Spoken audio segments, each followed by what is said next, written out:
Hi ಎಲ್ಲರಿಗೂ ನಮಸ್ಕಾರ. Welcome back to my YouTube channel. ಇವತ್ತು ನಾವು ತಿರುವನಂತಪುರಮಿಗೆ ಹೋಗ್ತಾ ಇದ್ದೀವಿ. ವಾರ್ಕಳದಿಂದ ತಿರುವನಂತಪುರಂ ಒಂದು 40 ಕಿಲೋಮೀಟರ್ಸ್ ಆಗುತ್ತೆ.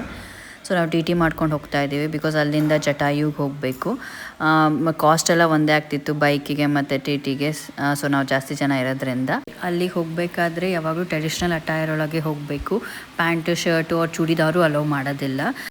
Sri Padmanabha Swami Temple is the oldest, richest and the most sacred Vishnu temples in India, which was built in 8th century. It is renowned not only for spiritual significance and grand architecture, but also for the legendary underground vault filled with immense treasure. This temple is maintained by a royal family. The idol is massive 18-foot long, made by herbal paste. The Lord Vishnu is viewed in 3 separate doors. First ಒನ್ನಲ್ಲಿ head ಮತ್ತು shoulder ಕಾಣುತ್ತೆ. Mid section ಒಳಗೆ Lord Brahma on the lotus. Third door ಒಳಗೆ feet ಮತ್ತು leg ಕಾಣುತ್ತೆ. In 2011 supreme court order to open vault A.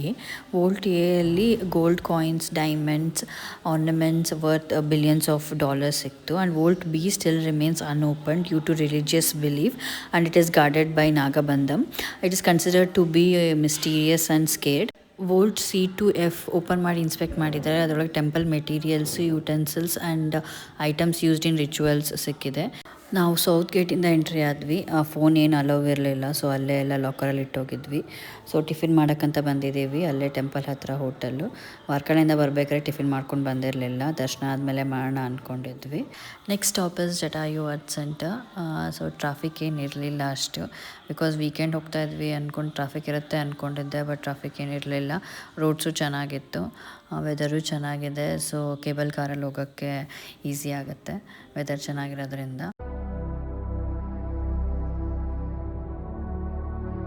ಇವಾಗಿನ್ನೂ just ಹೇಳ್ತಾ ಇದ್ದೆ weather ಚೆನ್ನಾಗಿದೆ ಅಂತ. ಆಲ್ರೆಡಿ ಮಳೆ ಸ್ಟಾರ್ಟ್ ಆಗಿದೆ.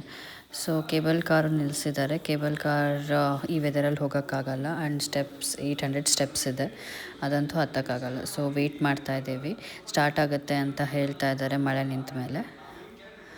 ಸೊ ಮಳೆ ನಿಲ್ತು ಆ್ಯಂಡ್ ನಾವು ಇವಾಗ ಟಿಕೆಟ್ ತೊಗೊಂಡು ಮೇಲ್ಗಡೆ ಹೋಗ್ತಾ ಇದ್ದೀವಿ. ಕೇಬಲ್ ಕಾರಿಗೆ ಹೋಗೋಕ್ಕಿಂತ ಮುಂಚೆ ಸ್ವಲ್ಪ ಇವಾಗಿನ್ನೂ ಕನ್ಸ್ಟ್ರಕ್ಟ್ ಮಾಡ್ತಾ ಇದ್ದಾರೆ ಎಲ್ಲ. ಸೊ ಅಲ್ಲೊಂದು ಲಾಂಜ್ ಏರಿಯಾ ಟೈಪ್ ಮಾಡಿದ್ದಾರೆ. ಹಾಗೆ ಅಲ್ಲಿ coffee, snacks and small shops ಇದೆ, ಬೇಕಂದರೆ ಶಾಪಿಂಗ್ ಮಾಡ್ಬೋದು. ಆ್ಯಂಡ್ ಕುತ್ಕೊಳ್ಳಿಕ್ಕೆಲ್ಲ ವ್ಯವಸ್ಥೆ ಮಾಡಿದ್ದಾರೆ. ಚೆನ್ನಾಗಿದೆ. ಒಳಗೆ ಲಾಂಜ್ ಟೈಪ್ ಎಲ್ಲ ಮಾಡಿದ್ದಾರೆ. ಬಿಕಾಸ್ ಜಾಸ್ತಿ ಜನ ಬಂದಾಗ ಕ್ಯೂ ಜಾಸ್ತಿ ಇರುತ್ತೆ. ಸೊ ಹಾಗಾಗಿ ಆ ಟೈಪ್ ಲಾಂಜ್ ಮಾಡಿದ್ದಾರೆ. It was good. ಸೊ ನಮಗೆ ತುಂಬ ಹೊಟ್ಟೆ ಹಸ್ತಿತ್ತು ಬಿಕಾಸ್ ಮಧ್ಯಾಹ್ನ ಊಟ ಮಾಡಿರಲಿಲ್ಲ. ಸೊ ಅಲ್ಲಿ ನಾವು ಕಾಫಿ, ಸಮೋಸ, ಸ್ಯಾಂಡ್ವಿಚ್ ಎಲ್ಲ ತೊಗೊಂಡ್ವಿ. ಅಷ್ಟೇನು ರಶ್ ಇರಲಿಲ್ಲ. ಆ್ಯಂಡ್ ಅಲ್ಲೊಂದು ಫೋಟೋ ಬೂತ್ ಇದೆ. ಅವ್ರು ಎಡಿಟ್ ಮಾಡಿ ಲಾಸ್ಟಿಗೆ ಹಾಕ್ಕೊಡ್ತಾರೆ, ಪಿಕ್ಚರೈಸ್ ಮಾಡಿ. ಸೊ ಮೇಲ್ಗಡೆ ನಡ್ಕೊಂಡು ಹೋಗ್ತಾ ಇದ್ದೀವಿ. ಸೊ ಮೇಲ್ಗಡೆ ಫಸ್ಟಿಗೆ ಹೋದಾಗ ಪ್ಲೇ ಝೋನ್ ಇದೆ, ಅದು ಎಕ್ಸಿಟ್ ಆಗಬೇಕಾದ್ರೂ ಹೋಗ್ಬೋದು. ಆ್ಯಂಡ್ ಅದ್ರ ಮೇಲ್ಗಡೆ ಕೇಬಲ್ ಕಾರ್ ಕನೆಕ್ಟಿವಿಟಿ ಇದೆ. ಸೊ ನಾವಿವಾಗ ಕೇಬಲ್ ಕಾರ್ ಹತ್ರ ಹೋಗ್ತಾ ಇದ್ದೀವಿ.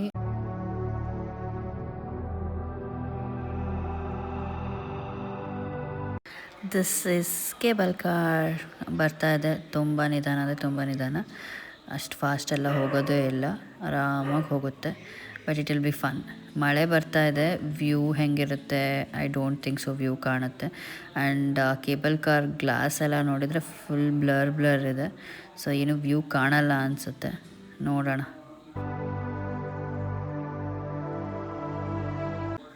ತುಂಬ ಫಾಸ್ಟಾಗಿ ಮೂವ್ ಆಗ್ತಾ ಇದೆ. ಕೆಳಗಡೆಯಿಂದ ಮೇಲ್ಗಡೆಗೆ 8 ಮಿನಿಟ್ಸಲ್ಲಿ ರೀಚ್ ಆಗ್ತೀವಿ ಅಂತ ಹೇಳಿದ್ದಾರೆ. ಆ್ಯಂಡ್ ವ್ಯೂ ಅಷ್ಟೇನು ಕ್ಲಿಯರ್ ಇಲ್ಲ, ಸ್ವಲ್ಪ ಗಲೀಜಿದೆ. ಹೊರಗಡೆ ಗ್ಲಾಸ್ ಎಲ್ಲ ಬ್ಲರ್ ಇದೆ ಮಳೆ ಬಂದಿರೋದಕ್ಕೆ. Finally we have reach the top.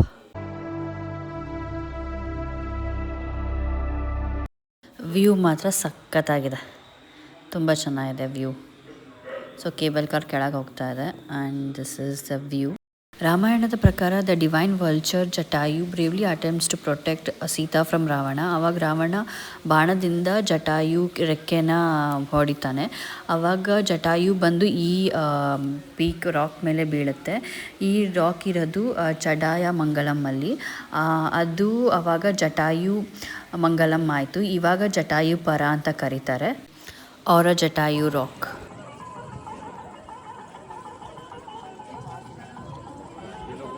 This location is believed to have the mark of his beak and Rama's footprint, and it is said that Rama later granted him moksha atop of this rock. The centerpiece is the world's largest bird sculpture, 200 feet long, 150 feet wide and 70 feet tall. It covers around 15,000 square feet and is entry grade certified by Guinness World Record.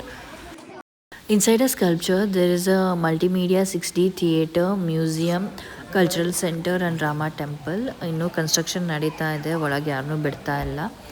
So ಇಲ್ಲೊಂದು view point ಇದೆ, view ಚೆನ್ನಾಗಿ ಕಾಣುತ್ತೆ ಅಲ್ಲಿಂದ. And temple ಇದೆ ಅಲ್ಲೊಂದು. So ಟೆಂಪಲಿಗೂ ಏನು entry fees ಇಲ್ಲ, ಯಾಕಂದರೆ ಡೈರೆಕ್ಟ್ ಕೆಳಗಡೆ ಒಂದೇ ಸಲ ಎಂಟ್ರಿ ಫೀಸ್ ಕೊಟ್ಟಿರ್ತೀರ ಎಲ್ಲದಕ್ಕೂ. ಆದರೆ ಕೇಬಲಿಗೆ ಬೇರೆ ಎಂಟ್ರಿ ಫೀಸು, ಆಮೇಲೆ ಎಂಟ್ರಿ ಇದಕ್ಕೆ ಜಟಾಯು ಎಂಟ್ರೆನ್ಸಿಗೆ ಬೇರೆ ಎಂಟ್ರಿ ಫೀಸು.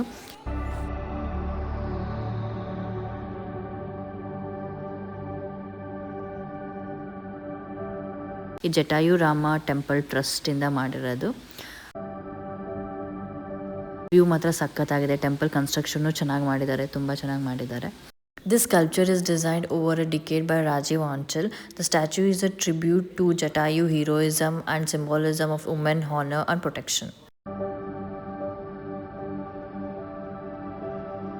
ಇಲ್ಲಿ ರಾಮನ್ ಫುಟ್ ಪ್ರಿಂಟ್ ಇದೆ, ಅದ್ರ ಮುಂದೆ ದೀಪ ಹಚ್ತಾರೆ. ಆ್ಯಂಡ್ ಇದೊಂದು ರೌಂಡ್ ಹೊಡ್ಕೊಂಡು, ಫುಲ್ ಜಟಾಯು ರೌಂಡ್ ಹೊಡ್ಕೊಂಡು ಬಂದ್ವಿ ನಾವು. This is chronology of events. 1999 process start ಆಗಿದ್ದು. ಸೊ ಗೌರ್ಮೆಂಟ್ ಗ್ರಾಂಟ್ಸ್ ಯಾವ ಇಯರಲ್ಲಿ ತೊಗೊಂಡಿದ್ದು, ಆ್ಯಂಡ್ ಲ್ಯಾಂಡ್ ಅಕ್ವೈರ್ ಯಾವ ಇಯರಲ್ಲಿ ಮಾಡಿದ್ದು, ಆಮೇಲೆ ಲಾಂಚ್ ಯಾವಾಗ ಮಾಡಿದ್ದು. They have done in 2 phase. First phase 2017 ಒಳಗೆ ಲಾಂಚ್ ಮಾಡಿದರು, ಆ್ಯಂಡ್ ಸೆಕೆಂಡ್ ಫೇಸ್ 2018 ಒಳಗೆ ಲಾಂಚ್ ಮಾಡಿದರು. ಅವಾಗೆಲ್ಲ ಪಬ್ಲಿಕ್ಕಿಗೆ ಅಲೌ ಮಾಡಿದರು.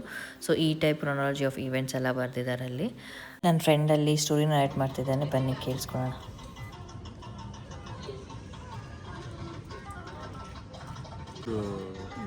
ಜಟಾಯು ಯುದ್ಧ ಆದಾಗ ಇದು ಇವನ ಜೊತೆ, ರಾವಣನ ಜೊತೆ ಹೋರಾಟ ಮಾಡಿ ರಾವಣ ಎಂತ ಮಾಡ್ತಾ ಲಾಸ್ಟಿಗೆ ಒಂದೇರಕ್ಕೆ ಕತ್ತರಿಸ್ಬಿಡ್ತಾ ಜಟಾಯುದು. ಆ ಜಟಾಯು ಬಂದು ಈ ಮೌಂಟೇನ್ ಮೇಲೆ ಬೀಳ್ತಾ. ಬಿದ್ದಾಗ ಅವನಿಗೆ ರಾಮ ಸೀತಾನ ಹುಡ್ಕೊಂಡು ಬಂದು ಇಲ್ಲಿ ಬಂದಾಗೆ ಜಟಾಯು ಹೇಳ್ತಾಮ ರಾವಣ ಬಂದಿದ್ದ, ರಾವಣ ಶ್ರೀಲಂಕಾ ಕಡೆ ಕರ್ಕೊಂಡು ಹೋದ ಸೀತೆಗೆ ಅಂತ ಹೇಳಿ. ಅವಾಗ ರಾಮ ಇಲ್ಲಿ ಬಂದಾಗೆ ಜಟಾಯು ಇಂಜರ್ಡ್ ಆಗಿದ್ ನೋಡ್ತಾನೆ. ಅವ ಹೇಳ್ತಾನೆ ರಾವಣ ಬಂದಿದ್ದ, ರಾವಣ ಸೀತೆನ ಅಪಹರಣ ಮಾಡ್ಕೊಂಡು ಶ್ರೀಲಂಕಾ ಕಡೆ ಕರ್ಕೊಂಡು ಹೋದಾನೆ ಅಂತ ಅವನಿಗೆ ಡೀಟೇಲ್ಸ್ ಕೊಡ್ತಾನೆ ಜಟಾಯು. ಅದಾದ್ಮೇಲೆ ಅವ ಇಂಜರ್ಡ್ ಆಗಿ ಬಿದ್ದಿರ್ತಾನಲ್ಲ, ಅದಕ್ಕೆ ಇಲ್ಲಿಂದ ನೀರು ಕುಡಿಸ್ತಾನೆ ಜಟಾಯುಗೆ.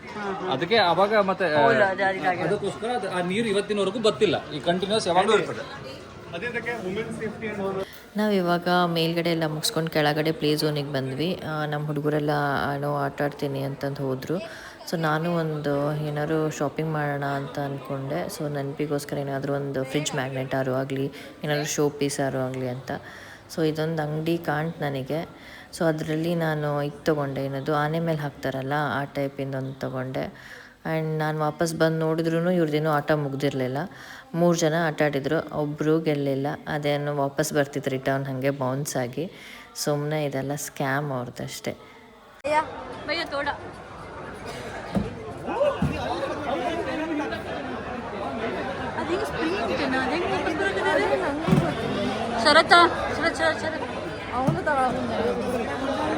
ಅವ್ರು ಹಾಕಂಗಿಲ್ಲ.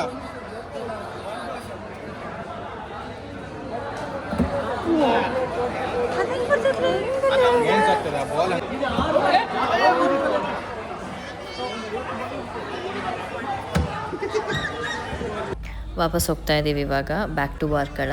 ಊಟ ಮಾಡಿರಲಿಲ್ಲ. ಸೊ ಡ್ರೈವರ್ ಅಣ್ಣಂಗೆ ಹೇಳಿದ್ವಿ ಎಲ್ಲರೂ ಚಲೋ ರೆಸ್ಟೋರೆಂಟ್ ಇದ್ರೆ ನಿಲ್ಲಿಸ್ರಿ ಅಂತ.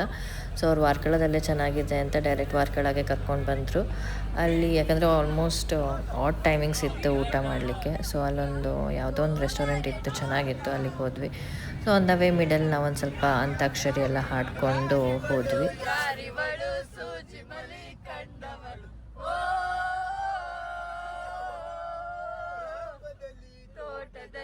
ಗಮ್ಮನೆಂದು ಅರಳಿದರು.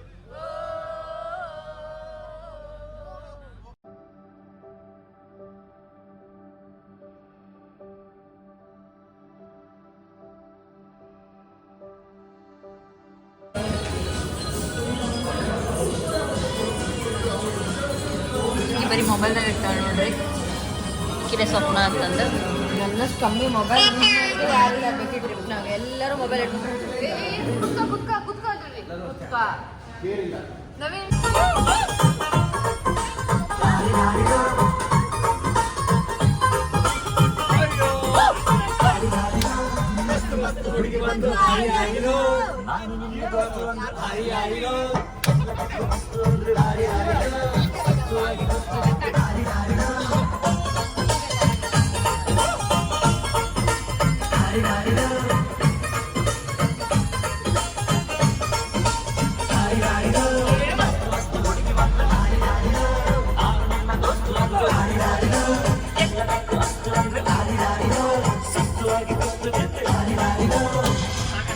ಹಾಯ್, ಗುಡ್ ಮಾರ್ನಿಂಗ್ ಎಲ್ಲರಿಗೂ. ರಾತ್ರಿ ಲೇಟ್ ಆಯಿತು ಬಂದು ಮಕ್ಕೊಳ್ಳೋದು. ಸೊ ಎಲ್ಲರೂ ಆರಾಮಾಗಿ ಹೇಳ್ತಾ ಇದ್ದಾರೆ. ನಾವಿಲ್ಲೇ ಬ್ರೇಕ್ಫಾಸ್ಟ್ ಮಾಡಿಕೊಂಡು we are going to cafe. ಅಲ್ಲಿಂದ ರೈಲ್ವೆ ಸ್ಟೇಷನ್ ಹೋಗ್ತಾ ಇದ್ದೀವಿ. ಇವತ್ತೇ ಟ್ರೈನ್ ಇದೆ ನಮ್ಮದು. This is the cafe entrance. Cafe trip is life ಅಂತ. ಟ್ರಿಪ್ ಇಸ್ ಲೈಫ್ ಅವ್ರದ್ದು ಸ್ಟೇನೂ ಇದೆ, ಅದು ತುಂಬ ಸಖತ್ತಾಗಿದೆ. ಕೆಫೆನೂ ತುಂಬ ಚೆನ್ನಾಗಿತ್ತು. ಸಂಜೆ ಬಂದರೆ ಅಂತೂ ತುಂಬ ವೈಬ್ ಮಸ್ತ್ ಇರುತ್ತೆ. ಆ್ಯಂಡ್ ನಾವು ಮಾರ್ನಿಂಗ್ ಬಂದಿರೋದು ಚೆನ್ನಾಗಿತ್ತು with a bright light and all. So ಲೈಟಾಗಿ ಫುಡ್ ತೊಗೊಂಡು ವಿ ಲೆಫ್ಟ್ ಫಾರ್ ಸ್ಟೇಷನ್. ಇಲ್ಲಿಗೆ ನಾನು ವ್ಲಾಗ್ ಮುಗಿಸ್ತಾ ಇದ್ದೀನಿ. Thank you for watching. Bye.